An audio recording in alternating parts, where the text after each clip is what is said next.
Ninakusalimu katika jina la Bwana wetu Yesu Kristo popote pale ulipo mpendwa na wewe ndugu unanitegea sikio katika siku ya leo.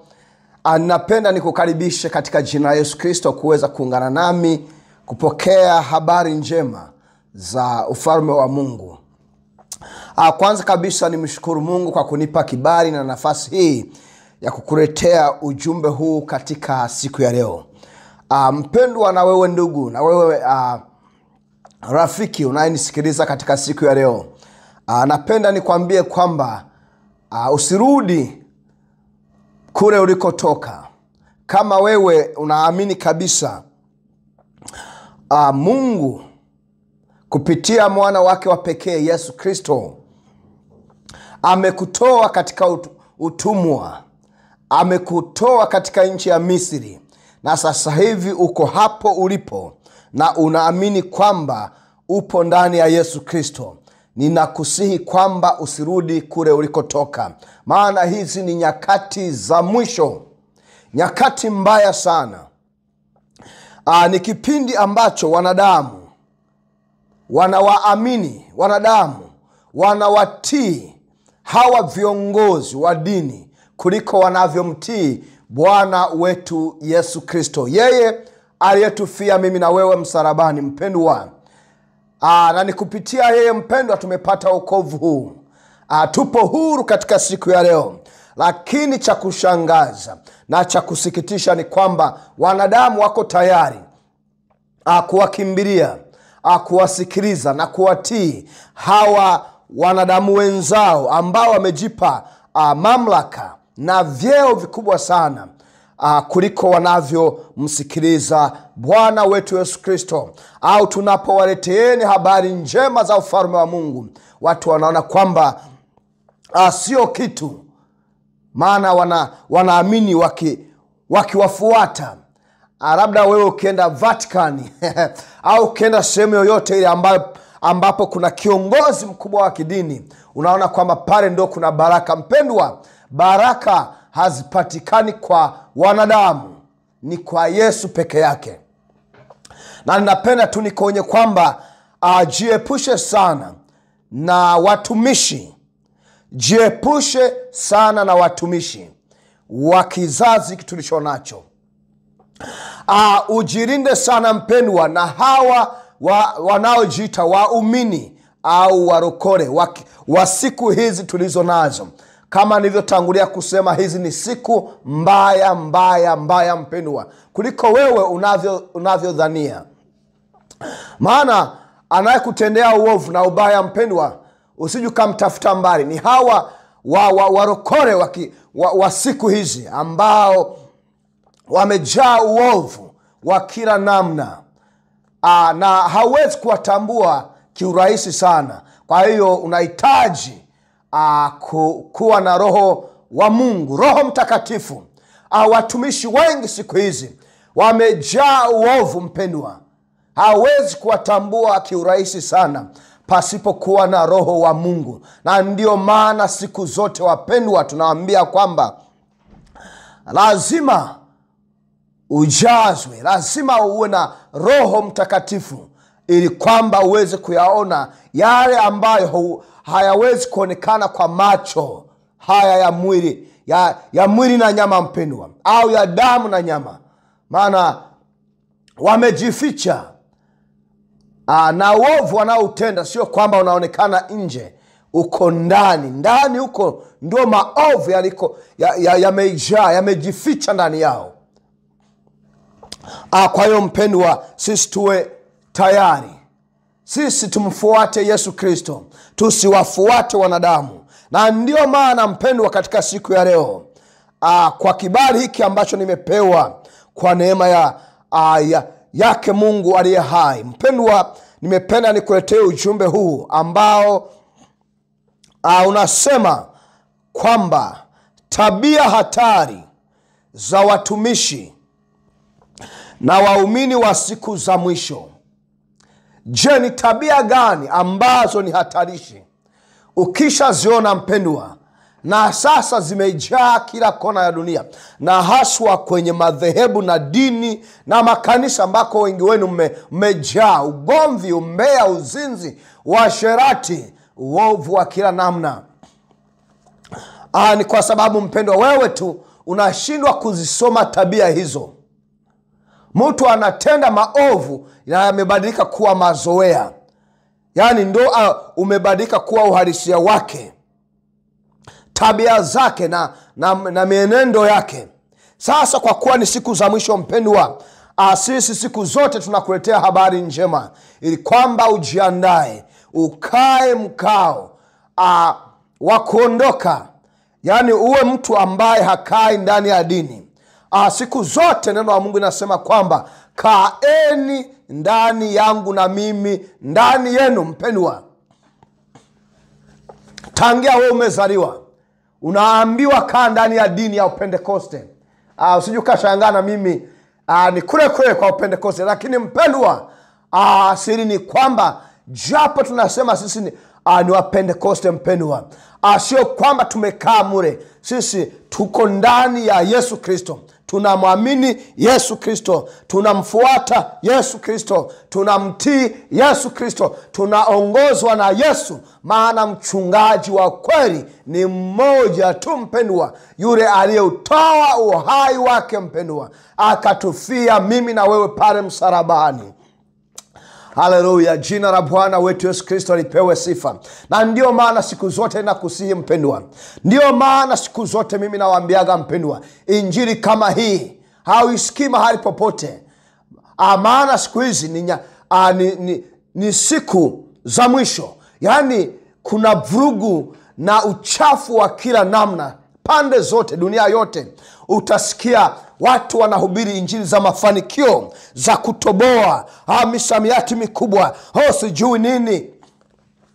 Mpendwa, wewe unachotakiwa kufanya ni kumtii Mungu aliye hai. Fuata yale uliosikia mpendwa tangia utotoni, yale uliofundishwa mpendwa, ana Roho Mtakatifu akakuaminisha kwamba hii ni kweli. Sio mwanadamu aliyekuaminisha wewe, kwa kusoma maandiko matakatifu, Roho wa Mungu akakuonyesha kwamba hii ni kweli. Kwa hiyo na wewe mpendwa, lazima uyafiche maandiko haya, maneno haya ndani yako mpendwa. Maneno yangu yakae kwa wingi ndani yenu.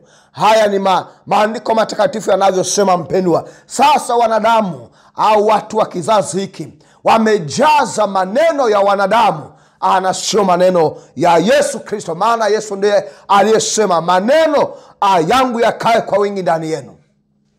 Na ndio maana ninakuuliza katika siku ya leo, je, wewe umejaza maneno gani ndani yako mpendwa? Tuende kusoma maandiko matakatifu mpendwa, yanayoendana na ujumbe ambao ninakuletea katika siku ya leo. Ujumbe unaosema tabia hatari za watumishi na waumini wa siku za mwisho. Mpendwa, tunasoma katika Timotheo wa pili sura ya 3 ile. Tunaanza mstari wa 1.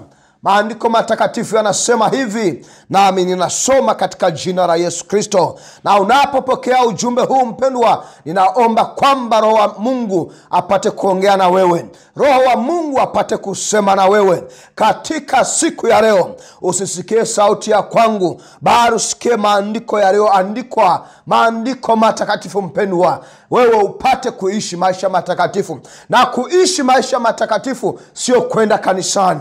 Kuishi maisha matakatifu sio kutoa sadaka. Kuishi maisha matakatifu sio kuwatii viongozi wa dini mpendwa. Kuishi maisha matakatifu mpendwa sio kufuata yale mwanadamu anasema, kwa sababu mpendwa, duniani hapa hakuna yeyote anayeweza kuchukua nafasi ya Mungu. Kwa hiyo kuishi maisha matakatifu ni kutenda na kufuata yale maandiko matakatifu, yale Mungu anatuagiza tutende mpendwa. Achana na hawa wanadamu wanayosema maneno ya wanadamu. Maneno ya wanadamu mpendwa, sio maneno ya Mungu. Na ndio maana hapa ninakusomea maandiko matakatifu katika Timotheo wa pili mpendwa, sura ile ya 3. Tunaanzia mstari wa 1. Tutasimama pale mstari wa wa 5 kwanza. Maandiko matakatifu yanasema hivi: lakini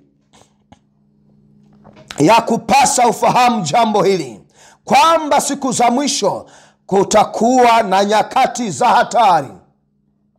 Na ndio maana hata wanadamu wenyewe wamebadilika wakawa hatari kweli. Huyo rafiki yako unayemdhania kwamba ni rafiki yako amekuwa hatarishi. Kwa nini? Ni kwa sababu wengi wanafungua mioyo yao na nafsi zao, akili zao. Shetani anawatumia kwa njia mbalimbali. Anasema mpendwa, yakupasa wewe ufahamu. Na watu wengi hawataki kufahamu. Wanadhani kwa kuwa hajasema nabii yao, nabii mkuu, sijui nabii fulani, kwa kuwa hajasema rais wa nchi fulani, labda rais wa Marekani, sijui waziri mkuu wa Canada, sijui rais wa Kenya, sijui rais wa taifa gani, rais wa Urusi, sijui nani. Mpendwa, anasema hapa, lakini wewe yakupasa ufahamu jambo hili, kwamba siku za mwisho kutakuwa na nyakati za hatari. Kwa nini anasema hivyo? Anasema kwa maana watu watakuwa wenye kujipenda wenyewe. Na hizo ndio tabia tunaenda kuzisoma mpendwa. Tabia hatarishi za watu. Anasema watajipenda wenyewe. Hembo angalia kwenye familia yenu, hata ndani ya kanisa lenu. Unamwonaje jamaa aliyekaa pembeni yako, au yule ndugu yako, au yule sijui nani, unawaonaje? Anasema watu watakuwa wenye kujipenda wenyewe. Anasema wenye kupenda fedha. Na hii ndio imeangusha hata maisha ya wengi, kwa sababu mtu anayejipenda mwenyewe mpendwa ni mbaya sana. Anayependa pesa tena, huyu ni mbaya tena kuliko kitu chochote hapa. Maana kuna watu hata wanaangamiza familia zao kwa sababu wanataka pesa na utajiri na mali. Na watumishi wajinga na wapumbavu wanahubiria injili za mafanikio na kutoboa kana kwamba sisi tunakaa hapa milele. Mpendwa, maisha haya, kama una akili timamu, ukikaa chini na kutathmini na kutafakari na kufikiria juu ya maisha haya, utaona hayo yote yanayokusumbua mpendwa, siku na saa unaweza kuyaacha. Wewe ukaondoka, na ulizaliwa ukiwa uchi, lazima utaenda. Hawezi kwenda na pesa ya Marekani mpendwa. Hakuna binadamu yeyote ambaye anaweza kuzikwa na dola za Kimarekani au shilingi za Kenya au za Tanzania. Pendwa, vile ulivyozaliwa, hata uwe na magari, uwe bilionea, utaenda hovyo ulivyozaliwa mpendwa. Kwa hiyo wewe unashindwa kupata amani ya moyo, furaha ya moyo. Mpendwa, ukiwa ndani ya Yesu Kristo, unataabika na kusumbuka kwa sababu ya mambo haya duniani. Ulishaona katika dunia hii ya leo, watu wanawatii binadamu au watumishi, au watu wanatii serikali zao kuliko wanavyomtii Mungu. Watu wanawasikiliza wanadamu wengine kuliko wanavyomsikiliza Mungu aliye hai au Yesu Kristo anavyomtii. Na wewe unasema umeokoka, na mlivyo wajinga wengi wenu mnasema maandiko yamesema tii kila mamlaka. Nendeni mkamtii na shetani, maana na shetani ana mamlaka, maana ana ufalme wake anaoendesha, na anatumia wanadamu, hata serikali zenu. Kwa hiyo akasema watu watakuwa wenye kujipenda wenyewe. Na hii imesababisha migongano katika familia, uasi katika familia. Watu hawapendani kwenye familia. Kwa nini? Kwa sababu kuna rijitu linalojipenda sana, linaona kwamba wewe haufai hata kuishi. Wanapenda pesa. Anasema wenye kujisifu. Shaona watumishi, anakuambia yeye amezunguka dunia yote. Unatuambia tufanye nini? Tunataka kumsikia Yesu Kristo habari njema kuhusu ufalme wa mbinguni, kwamba Yesu anaokoa mpendwa. Haijalishi umetenda dhambi kiasi gani, ninakuita katika siku ya leo. Oh, haleluya. Hata kutakasa, utatakasika mpendwa. Hakuna dhambi yoyote asiyoweza kuisamehe Yesu Kristo. Mpendwa, isipokuwa moja tu, wewe uliyemkufuru Roho Mtakatifu. Hapo ni wewe na Mungu mpendwa. Mimi siji hapa kukuhukumu, lakini maandiko matakatifu yanasema dhambi zingine zote zinaweza ukasamehewa mwanadamu, lakini yeyote anayemkufuru Roho Mtakatifu, wewe mpendwa, imebaki kati ya wewe na Mungu. Lakini maandiko matakatifu yamesema wazi kwamba wewe hauna msamaha.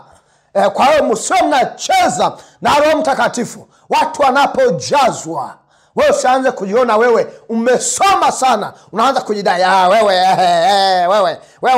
sisi tumesoma degree, tuna degree za theolojia, wana theolojia na vyeti vyetu. Pendwa, sio huo, sio utumishi. Hakuna anayesomea utumishi, wapendwa. Nao ni upagano uliopitiliza. Mtasema sasa Yesu hajatuambia tukasome ili kwamba tuwe watumishi. Anachagua. Alipochagua mitume wake akuambia nenda mkasomee chuo cha Mafarisayo na Masadukayo, waliokuwa wa dini sana, lakini wakashindwa kumtambua Yesu kwamba ni mwana wa Mungu. Mpaka leo hawajamtambua Yesu. Kwa hiyo na wewe usije ukatutishia. Kwa anasema wenye kujisifu, wenye kiburi. Maandiko matakatifu yanasema hivyo. Na unajua wewe ulivyo na kiburi wewe. Unajua kuna watu ambao hapa duniani anachukulia dhambi fulani akuwa ndo dhambi mbaya sana. Anakuambia labda ukifanya uzinzi, labda ukiua, lakini anaona zingine, awe na kiburi, anasema ni haki yake. Anaita haki ya msingi, haki ya binadamu. Wao ni shetani, maana kiburi ndio kilimtoa shetani mbinguni. Alikataa kumtii Mungu. Na wewe ulivyo na kiburi wewe. Lakini hapa naposema hivi, mimi sikwambii wewe uanze kuwatii hawa watumishi mashetani hawa ambao wanataka kuwaibia tu pesa zenu, au wanataka kuwatumia ninyi kama maroboti fulani hivi. Mimi sijasema hivyo mpendwa. Lakini lazima ujiepushe kuwa na kiburi. Akasema wenye kufuru. Na wewe ujichunguze mwenyewe mpendwa. Kama ulishakwisha kumkufuru Roho Mtakatifu, Roho wa Mungu aliye hai, hapo ndipo utajua mpendwa. Maana anasema hapa wenye kumkufuru Mungu. Watu hawaoni haya. Watu hawaoni tatizo kumkufuru Mungu, lakini hawawezi kuwasema vibaya. Hawa wanaojitokeza chini manabii wa muujiza. Mtu anatabiri, anatoa unabii kuanzia Jumatatu mpaka Jumatatu nyingine. Yani kuanzia mwanzo wa mwaka, yani tarehe 1 mwezi wa kwanza mwanzo wa mwaka, anafika mpaka tarehe 31 mwezi wa 12 mwisho wa mwaka. Ni unabii, ni maono, ni nini. Hivi huyo Mungu ninyi mlimpata wapi? Mungu wa kizembe hivyo, Mungu mchafu kama ninyi. Huyo Mungu mlimuona wapi wapendwa? Mungu huyo anaishi kwenye taifa gani? Acheni hawa matapeli wapendwa. Tukae ndani ya Yesu Kristo. Tumfuate Yesu Kristo. Haleluya mpendwa, ukisikia ujumbe wa leo na kutii mpendwa, na kumfuata Yesu Kristo, na kutoka ndani ya dini na kuanza kumfuata Yesu Kristo, utapona mpendwa, utakuwa salama. Anasema wanao wasiotii. Na kweli watoto wengi siku hizi tulizo nazo, wewe unajua wewe mwenyewe, hakuna kutii wazazi wao. Anasema wasio na shukurani. Kuna rimutu hapo, yani limeamka liko hai, limemaliza wiki nzima liko hai, alijaumwa, lakini aliwezi kumwambia Yesu asante Yesu. Kwa nini? Anasema mbona mimi Yesu hajanipa pesa? Unaona watu wanakuja kubariki tu au kushukuru, niseme pale wanapopata vizuri tu, wanapoona mapesa, ndipo anakuja, anakuwa ile ni kujivuna tu. Namshukuru Mungu, mimi amenipa hapa, amenisaidia, nimemaliza elimu yangu. Sasa kwa hiyo tufanyeje? Tufanye nini mpendwa? Hayo ni ya duniani hayo. Hata kufikisha sehemu yoyote. Katika ulimwengu unaweza kufika somewhere. Lakini katika ufalme wa Mungu, pale ndipo unatakiwa ujichunguze sana. Haleluya. Jina la Bwana wetu Yesu Kristo alipewe sifa mpendwa. Anasema hivi, wasio na shukurani, wasio watakatifu, hata wao watumishi, wawe hawa ninyi mnaojiita waumini au Wakristo warokore, hawataki kuishi maisha matakatifu. Wengi watakuja na kareka au na lile andiko linalosema hakuna aliye mkamilifu. Ni kweli. Kwa pendwa, ile haimaanishi kwamba tusiishi maisha matakatifu. Na wewe mpendwa, kuwa mkamilifu, hawezi kuwa mkamilifu ndani yako wewe mwenyewe. Mungu anapokutazama, Mungu anapokuchunguza, akikuona ukiwa ndani ya Yesu Kristo, japo labda at some point kuna mahala ulitenda jambo ambalo halimtukuzi Yesu Kristo, lakini wewe unachofanya, unakuja unatubu, haurudi kule kwa shetani. Sasa kumbe ukisha tubu, Mungu akija kuangalia hivi, haoni ile baya, maana ushatubu, anakuona ndani ya Yesu Kristo mpendwa. Lakini wengi wenu, dhambi, haya maovu yote imesha kuwa ndio tabia na desturi zenu. Watumishi wengi, waumini wengi, ndivyo mlivyo wapendwa. Unajua naongea na wewe, unajua wazi kwamba nasema na wewe mpendwa, sio mtu mwingine. Maana naanza na wewe unanitegea sikio katika siku ya leo. Kabla hujasambaza ujumbe huu, kabla hujawapa ndugu na jamaa, marafiki na watu wengine wote, hakikisha unajichunguza wewe mwenyewe. Je, haya au hizi tabia hatarishi za wanadamu wa siku za mwisho, je, zinakuhusu? Hakuna moja ambayo wewe nakurenga wewe. Anasema wasio watakatifu, wasio na upendo. Na hapa ndipo shetani wengi wenu amewanyosha vya kutosha kweli. Familia nyingi zimesambaratika mpendwa. Familia nyingi zimeharibika. Kwa nini? Hakuna upendo. Watu wanakibani, mtu ana kiburi. Yeye akishajiona kwenye nafasi fulani kwenye maisha, anaona wengine wote labda moyo watumwa hivi. Kwa hiyo hakuna upendo, kiburi tu. Na wengine sasa ndo wanakuwa wanafiki. Upendo wa kinafiki, huyo ni mbaya kuliko hata shetani mwenyewe. Kwa hiyo nasema hakuna upendo. Kama ulikuwa unajiuliza mbona sisi vurugu, sijui, maana kuna wengine wetu hapa tunajaribu sana kuhakikisha kuna upendo kwenye familia. Upendo mpendwa sio mpaka uwe na vitu. Hapana, upendo. Hata mtu akikutendea baya, mpende. Lakini wengi wenu mmeshaanza kujiaminisha, hapana bwana, utampendeje ndiye kutendea baya? Mungu wanamtendea mabaya wanadamu kuliko wewe unavyodhania. Maana vitu vyote, wanadamu wote, viumbe vyote ni wa Mungu. Lakini kuna mtu mpaka anakiharibu kile Mungu alichokitengeneza, anaua. Lakini bado Mungu anampenda mtu yule, anasema bado ninakupa nafasi wewe ukatubu. Sasa wewe unaona mtu eti kuna kitu mtu amekutendea hauwezi kumsamehe. Acha kusamehe uone. Maana maandiko matakatifu yanasema wazi, tuwasamehe hawa waliotukosea, na ndipo Mungu mwenyewe atatusamehe. Hajasema kwamba uache kusamehe ndipo Mungu atakusamehe. Hapana, anasema samehe na wewe ndipo utasamehewa. Kwa hiyo kumaanisha kwamba usiposamehe wewe utapata msamaha kwa nani? Na wewe hauwezi kupata msamaha mpendwa. Ni maandiko matakatifu yanayosema hivyo na sio maneno yangu. Haleluya, jina la Bwana wetu Yesu Kristo lipewe sifa. Kwa hiyo mpendwa, tabia hizi ni hatarishi sana, na tunaziona katika maisha ya watumishi wote au wengi duniani, na Wakristo au waumini wengi duniani. Na ndio maana sasa hivi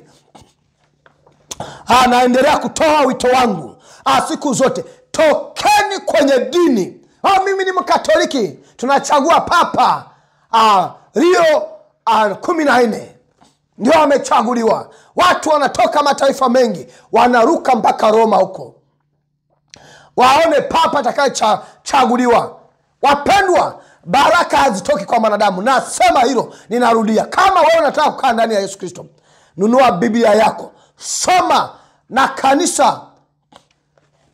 Huduma ya kweli mpendwa inaanzia nyumbani kwako. Mimi nasema hivi, ninarudia, huduma ya kweli. Unajua watu ninyi warokole ni wapagani ninyi. Yaani nyumbani kwenu mnaishi kama mashetani hivi. Alafu kaenda kanisani unarembua macho kama unataka kufa hivi. Eti unaimba kuabudu na kusifu. Macho mnarembuliana hivi. Nyumbani kwenu ni matusi. Yaani hamtabasamu hata kutabasamu. Yaani mmoja kimpita mwingine ni kama wanajeshi ambao wako vitani. Ni gwaride tukida. Yaani pa. Mnapishana kama vile majambazi na matapeli. Alafu naenda kanisani. Bwana Yesu asifiwe mpendwa. Mtumishi, unanyenyekea kama shetani. Kama vile Mungu hakuoni. Sisi mpendwa hatujui yanayoendelea kwenu. Lakini huyu Roho anayengoja na wewe. Mpendwa, ni kwa kuwa Mungu anafahamu. Anajua ninyi upagani wenu umeshinda hata ule wa shetani. Unajua kuna kipindi shetani anawatazama. Anasema hivi, hawa watu wanawezaje kuingia pale mwenye ile kanisa? Lakini lazima utaingia. Maana hata kiongozi wako wa kanisani anaishi kama shetani. Anaishi kishetani. Kwa hiyo mpaka shetani anawachunguza ninyi, anawaangalia ninyi, anashindwa kuwatambua. Hivi mnajua maana ya kuokoka? Mnajua maana ya kuishi maisha matakatifu? Tuache ukamilifu kwanza hapa mpendwa. Maana hakuna aliyekamilika. Lakini sasa unashindwaje kuishi maisha matakatifu? Unashindwaje kuwa na moyo wa kunyenyekea? Kuwa mnyenyekevu mbele za Mungu, sio mbele za wanadamu. Maana wewe unajinyenyekeza mbele za wanadamu, lakini mbele za Mungu ni shetani. Hapo ndipo wengi wenu mnashindwa wapendwa. Na mimi nakuletea ujumbe huu leo. Atusome tumalizie mpendwa hapa. Amesema wasio na upendo, wasiopenda kupatanishwa.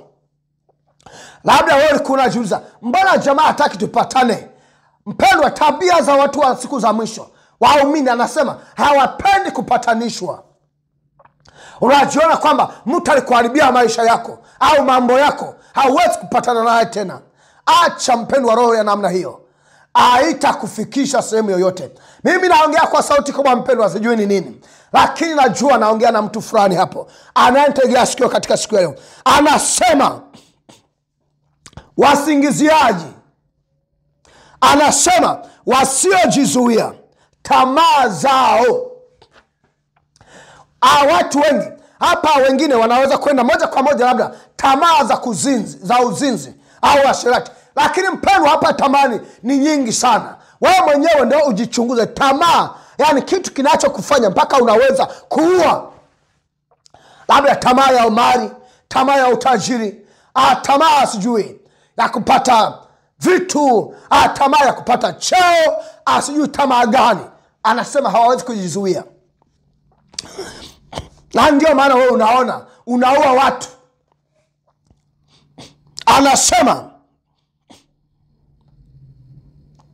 wakatili, wasiopenda mema. Na ndio maana kama unashanga kwa nini huyu mtu ni mwovu kuliko shetani, ni kwa sababu hawa ndio watu, tabia za watu wa nyakati za mwisho. Wakatili. Unaona serikali yenu inafanya ukatili wa hali ya juu, na bado inakuja ni mtu inasema, na sisi kama ni dini tunajua dini. Dini hivi na hivi. Wewe shetani wewe. Shetani wewe. Umevaa ushetani. Kama ni Biblia. Alafu watu mnavyodanganywa. Eti kwa kuwa mtu amesoma hata kipengele au hata sura kutoka kwenye Biblia, unaamini huyu mtu atakuwa na yeye anajua Mungu. Wewe shetani nikwambie mpendwa, siri ambayo haujui wewe ni kwamba shetani anajua yote. Biblia hii shetani sio kwamba haijui. Kama unataka kufahamu vizuri, nenda ukasome. Pale alipokuwa na mjaribu Yesu Kristo, alikuwa anamwambia imeandikwa hivi. Na ninyi wa Kristo mnapojaribiwa na shetani mwenyewe anawaambia simeandikwa hivi, atawapa kila kitu au mnatakacho kisema kitafanyika. Na mlizo wapumbavu na wajinga kwenye akili zenu. mambo yale yasipotimia, ndipo mnaanza kukimbilia maji ya upako, vitambaa, mafuta, sijui nini, michanga, udongo, vyote, you name them. Kana kwamba Yesu huyu hawezi. Na tunaambiwa kwamba tumepewa jina moja tu. Oh, haleluya. Kuanzia juu mbinguni mpendwa, hapa duniani na kuzimu. Na jina hilo ni jina lenye nguvu, jina lenye mamlaka, jina lenye uwezo mpendwa. Na ni jina la Yesu Kristo wa Nazareti. Haleluya. Jina Bwana wetu Yesu Kristo lipewe sifa mpendwa. Nina furaha kubwa kukuletea ujumbe huu katika siku ya leo. Maana huenda wewe ni mmoja ambaye ulikuwa unasumbuliwa na tabia hizi. Unajiuliza au unaona ndani ya kanisa hakuna upendo. Yaani watu wanaangaliana kitu kijicho. Kijicho. Anakuangalia hivi. Yaani chini chini tu. Unashangaa ni nini? Au unaona wewe mwenyewe unaanza kuona watu, yani kila kiroho fulani kiko ndani yako. Au unaanza kusema, au unajisikia mtu fulani kama ni adui yako. Yani mtu haja kutendea baya lolote, lakini unajisikia rohoni mwako au ndani yako unajisikia kama, yani yule mtu utaki hata kumuona, kumsikia. Mpendwa, hizo ndio tabia za watu za watu wa siku za mwisho. Kwa hiyo akasema, wasiopenda mema, wasaliti, wakaidi, waliojaa majivuno. Wewe shetani, wewe unayejivuna wewe mwanadamu unayejivuna wewe, ninakusihi, ninakuonya katika jina la Yesu Kristo, acha majivuno. Mwingine mpaka anajivuna eti ni mtumishi bora, sijui ni nani. Mwingine anakutishia, anasema wewe kama unajionyesha wewe ni mtumishi wa kweli, tutakunyosha hapa. Paka wengine mnaroga mkiwa ndani ya kanisa. Wachawi, hivi unaenda kanisani kufanya nini? Na ninyi watumishi, kwa nini hamkemei dhambi zao? Yani mambo yako waziwazi hapa kwenye maandiko matakatifu, lakini hamyatumii. Mnataka tu watu waone baraka za kiduniani hapa, kana kwamba wao wataishi hapa milele. Mimi nakwambia mpendwa, nikupe siri tu ambayo haujui, ni kwamba leo hii unaweza kutoweka duniani. Kesho unaweza kuondoka hapa duniani. Wiki ijayo unaweza usiwepo hapa duniani. Au siniekonolee macho kwamba ninakutisha. Hapana, huu ndio ukweli usiopingika kwa namna yoyote ile. Maana siku na saa hakuna anayejua. Sasa acha majivuno kwa kuona kagari, au umeshapanda ndege, sijui umejenga ni jumba likubwa, sijui umefanya nini, au umesoma, una degree. Mwingine unamuona kama hajasoma. Wewe tiwa na watu wote. Wape mpendwa thamani ya kimungu, maana wewe una Mungu ndani yako. Lazima watu wote, awe ni masikini. Haya ni majina ambayo watu wamepeana hapa duniani. Masikini, wanakuita masikini. Masikini. Mpendwa, bora niwe masikini wa mambo haya dunia,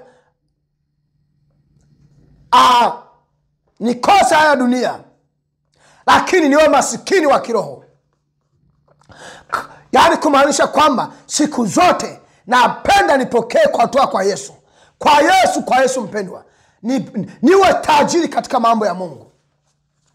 Lakini kama wewe unadhani kwamba utaishi hapa milele, basi wewe pigania utajiri, uone kitakacho kukuta mpendwa. Watu wengi wametajirika, anavipata vile alivyokuwa anavitaka, mwaka mmoja naondoka. Tunasema rest in peace. when you go we say rest in peace mpendwa. Na wale wako kama ulikuwa hujatengeneza na Yesu.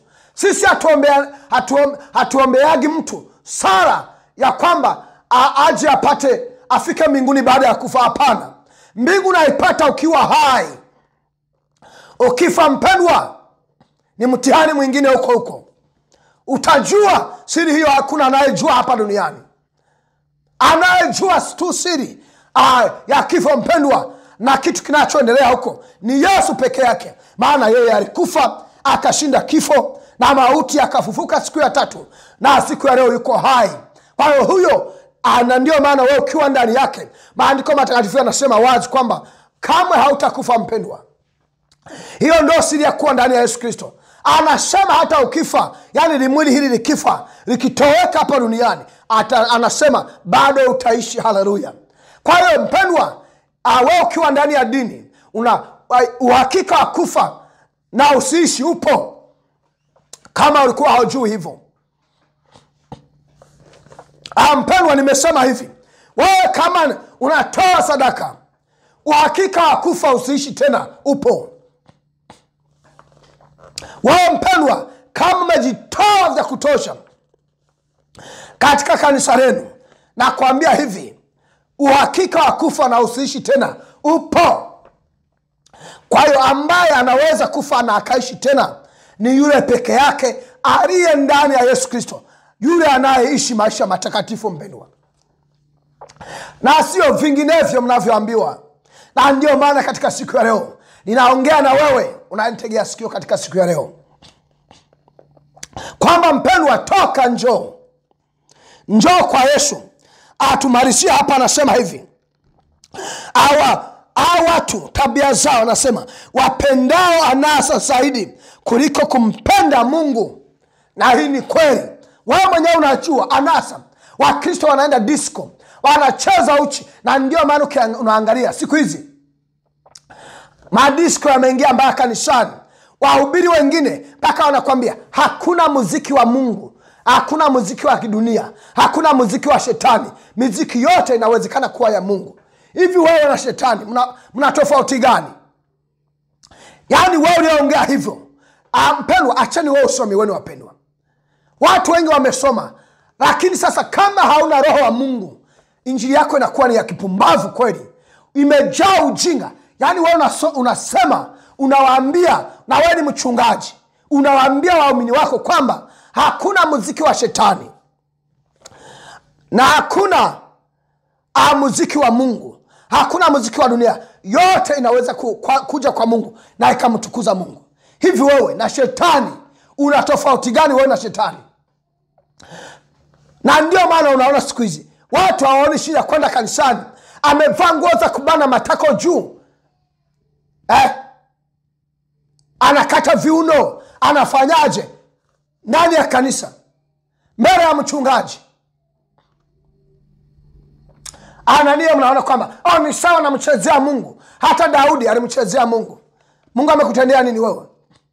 Kwa nini nyumbani kwako haufungi milango ukacheza ukamchezea Mungu? Na kuja kuwaletea majaribu watu wengine eti wakone mashepu yako, ulivyoumbika. Shetani wewe.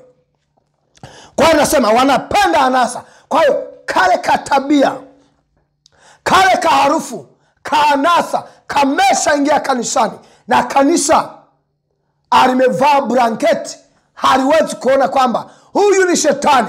Hii ni disco ambayo iko ndani.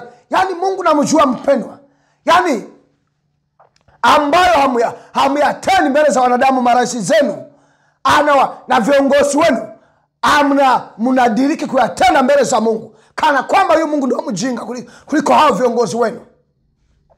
Wapendwa, tujichunguze sana. Kwa hiyo akasema wakiwa na mfano wa utaua nje, lakini wakizikana nguvu za Mungu, jiepusheni na watu wa namna hiyo. Na hii ndo tabia kabisa ya waumini, ya watumishi wengi wa kizazi tulicho nacho. Anasema wana mfano wa utaua nje. Yaani nje unakuja mwenye mchungaji, Bwana Yesu asifiwe baba. Anatoka hapo kwa mchungaji, anaanza kumsema mambo mabaya na machafu ya kila namna. Anakona wewe, mpendwa Yesu asifiwe, pendwa katika Yesu. Alafu sasa kienda huko, maovu haya midomo, anaongea maovu yote ni hivi midomo, hivi machafu yote. Kwa hiyo wanajionyesha. Na ndio maana nawaambia kwamba wapendwa, mchunguzane ninyi kwa ninyi kuanzia majumbani mwetu. Maana majumbani mwenu, maana ibada ya kweli inaanzia nyumbani kwetu. Mnakosaje upendo ndani nyumbani kwenu? Pendwa, unakosaje mpendwa kupenda mema? Unatoa wapi wewe ukatili unao? Majivuno, watu mnaojisifu wakatili, wakaidi, mambo yanatoka wapi? Na ndio maana mpendwa, katika siku ya leo nimekuletea ujumbe huu ili kwamba wewe usijikute mahali pabaya. Niamini mpendwa, kupitia neno hili Roho wa Mungu amepata kuongea na wewe, na kuna jambo ambalo Roho wa Mungu amekuonyesha katika siku ya leo. Nami ninakusihi mpendwa kwamba urekebishe, uachane na tabia za namna hii, na kama sio hivyo mpendwa, utajikuta kwa shetani.